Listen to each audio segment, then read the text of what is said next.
अस्सलाम वालेकुम। कैसे हैं आप सब लोग। उम्मीद करती हूँ कि आप सब लोग खैरियत से होंगे। आप सबको वेलकम मेरे चैनल रूबी इजाज़ की दुनिया में। और आज मैं एक नई रेसिपी के साथ आप लोगों के सामने हाज़िर हूँ। आज मैं बना रही हूँ चिकन कबाब, सीख कबाब रेसिपी बना रही हूँ आज। और ये कबाब ऐसे हैं जो आप K&N's के यूज़ करते हैं। ये उससे भी ज़्यादा मज़े के और उससे भी ज़्यादा इजी रेसिपी है।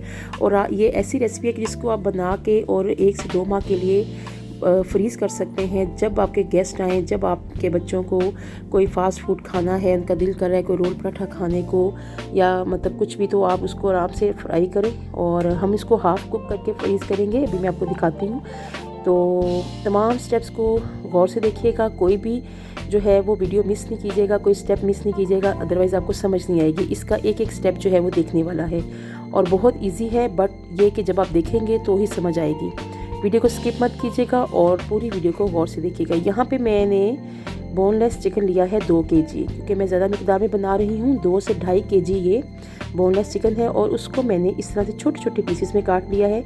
इसको काटने का ये मकसद होता है कि एक तो जो है वो चॉप बहुत अच्छा हो जाता है। दूसरा ये कि यहाँ पे देखें, मैंने यहाँ पे 2.5 किलो 2 से 2.5 किलो के 2.5 केजी चिकन है बोनलेस। उसमें मैंने 1 किलो प्याज इस तरह से काट लिए हैं और उसमें 1 पाव हरी मिर्च जाएगी और इसमें 100 ग्राम जो है 150 ग्राम जाएगा अदरक और 150 ग्राम लहसुन। इन साबुत ही मैंने छील के अदरक को और लहसुन को साबुत देखिए जैसे नज़र आ रहा है आपको डाल दिया। और मोटा मोटा मैंने इसको हाफ़ कप ऑयल में मैंने इस तरह से इसको लो टू मीडियम फ्लेम पे फ्राई कर लिया है। मतलब ये कि ये देखें, प्याज को बिल्कुल गोल्डन ब्राउन नहीं करना है, लाइट ब्राउन रखना है।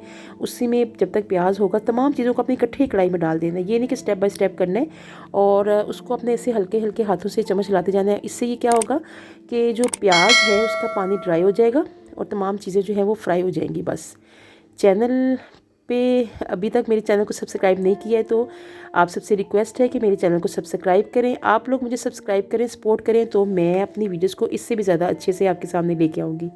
यहाँ पे देखें जी, मेरा तमाम जो प्याज वाला मटेरियल था वो फ्राई हो गया था अच्छे से। उसको मैंने थोड़ा सा ठंडा किया है। जब नीम गर्म था तो मैंने उसको चिकन के अंदर इस तरह से शामिल करके और चिकन के साथ उसको अच्छे से मैंने मिक्स कर दिया है। क्योंकि हमने इसको चॉप करना है, खाली प्याज चॉप करेंगे वो चॉप नहीं होगा क्योंकि वो ग्रीसी हो गया है ना, तो वो फिर प्याज जो है ना वो सही से चॉप नहीं होगा। जब चिकन के साथ इस तरह से हम मिक्स करके उसको चॉपर में चॉप करेंगे तो एक जान बिल्कुल अच्छा सा हमारा मटेरियल जो है वो चॉप हो जाएगा। तो यहाँ पे मैंने उसको अच्छे से मिक्स कर दिया है। और अब जी मैं अपने ड्राई स्पाइसेस जो हैं वो मैं तैयार करूँगी। ड्राई स्पाइसेस में हमने लेना है, सबसे पहले मैंने यहाँ पे लिया है हाफ़ कप मतलब 4 टेबल स्पून मैंने लिया बेसन। रेड चिली पाउडर लिया 2 table spoon, black pepper 1 table spoon, ज़ीरा 2 टीस्पून, ज़ीरा पाउडर भी 2 टीस्पून और टेबल स्पून ज़ीरा पाउडर 2 टेबल स्पून है और साबुत ज़ीरा 2 टीस्पून है। कोरिएंडर पाउडर जो है वो 2 टीस्पून, ठीक है। और यहाँ पे साबुत धनिया जो है, खुशक धनिया कोरिएंडर, हमने उसको लेना है और उसको क्रश करना है। यहाँ पे जायफल और जलवतरी, ये इसकी मिकदार देख लें आप, 2 मैंने जो है ना वो लिए हैं जायफल के, और जलवतरी जो है वो इस तरह से इतनी सी मिकदार में लेनी है। और इसका हम छिलका उतार लेंगे। इन बॉल्स को हल्का सा वो जो हिट करेंगे तो इसका अंदर से जो गोल सा एक बॉल निकलेगा, उसको हमने पीसना है। ऊपर वाला छिलका हटा देंगे जो सख्त का सख्त सा है। और हरा धनिया जो मैंने खुशक लिया है उसको भी इनके साथ मिला के कुंडी में अच्छे से हमने इसको क्रश कर लेना। सबसे पहले मैं जायफल जलवतरी का पाउडर बनाऊँगी। आप उसको ब्लेंडर में डाल लें या कुंडी में कर लें, तो वो कुंडी में भी बहुत अच्छा सा पाउडर इसका तैयार हो जाता है। ब्लेंडर में मिक्सी जार में करना है तो उसमें कर लें। और यहाँ पे देखें जी, मैंने चॉप कर लिया था वो चिकन और प्याज वाला तमाम मटेरियल अच्छे से। और जो ये जायफल जलवतरी को पीस कर फिर आप खुशक धनिया जो है उसको आपने क्रश करना है। ये देखें यहाँ पे नज़र आ रहा है आपको कि मतलब वो मोटा मोटा भी है और बारीक भी है। हमने पिसा हुआ धनिया भी लिया है और हमने इस तरह से क्रश धनिया भी डालना है। धनिया, जायफल जलवतरी ये चीज़ें ऐसी हैं कि यहाँ पे मैंने यहाँ बताना भूल गई हूँ कि यहाँ पे मैंने जो है वो गरम मसाला भी ऐड किया है 2 टेबल स्पून। और नमक जो है वो अपने टेस्ट के मुताबिक ऐड करना है। तो नमक जो है यहाँ पे मैंने 3 जो है वो टीस्पून ऐड किए। अच्छा, उसके बाद जब मैंने तमाम मिक्सचर जो है मिक्स कर लिया, मैंने उसको एक टिक्की फ्राई करके देखी तो उसमें नमक मुझे कम लगा, तो मैंने फिर उसमें 2 टीस्पून, मतलब ये कि आप देख लें कि 4 to 5 टेबल स्पून मेरा नमक गया, मतलब 4 टेबल स्पून जो है वो आपने नमक के ऐड करने। यहाँ पे मैंने एक टेट्रा पैक मतलब 200 ml की क्रीम जो है वो लिया है, और बटर मैंने लिया 150 ग्राम।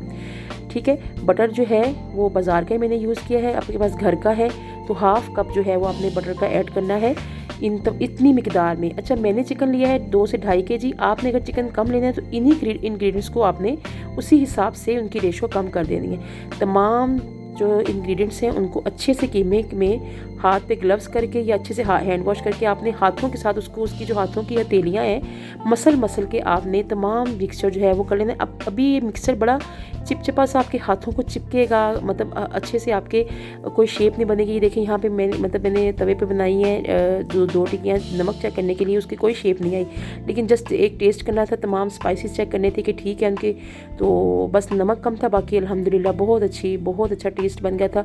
जायफल जलवतरी जब हम इसमें ऐड करते हैं और खुशक धनिया जब साबुत ऐड करते हैं, बिलीव करें कि इतना मज़े का टेस्ट आता है और खाने में इतने अच्छे लगते हैं। बहुत ज़्यादा स्पाइसी भी नहीं है क्योंकि हमने इसमें ग्रीन चिली भी ऐड की है।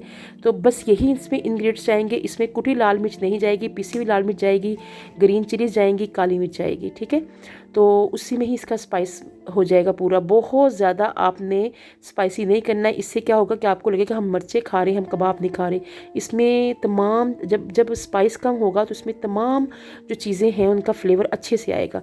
यहाँ पे जी मैंने फ्राइंग पैन में ऑयल लिया है और उसमें मैं इस तरह से हाथों में कबाब बना के, और वो इस तरह से ना लाइट, आपने गोल्डन भी नहीं करना, बस जस्ट आपने क्या करना है 2 से 3 मिनट के लिए उसको दोनों साइड से कर लेना। उससे क्या होगा, एक तो इसकी शेप बन जाएगी, और यहाँ पे ये तो मैंने खाने के लिए जो है वो पूरा फुल कुक किया है ना, आपने हाफ़ कुक करना है। अभी मैं आपको दिखाती हूँ कि कितना सा कलर देना है, बिल्कुल लाइट स्किन सा कलर आएगा, मतलब जस्ट एक शेप उसकी बनेगी तो आपने उसको निकाल लेना है और ठंडा करके और उसको फ्रीज़ कर लें। और जब आपने, क्योंकि हमने हाफ़ कुक इसलिए करने हैं कि बाकी जब हम बाद में इसको यूज़ करेंगे तो हम जब मर्ज़ी इसको तवे पे या फ्राइंग पैन में इससे ऑयल डाल के इसको डीप फ्राई करें तो ये मतलब हो जाएंगे। फ्रीज़ करने के लिए इसको फुल कुक नहीं करना है, फिर इसका क्या होगा कि जब दोबारा से हम फ्राई करेंगे तो फिर ये बिल्कुल ब्लैक हो जाएंगे।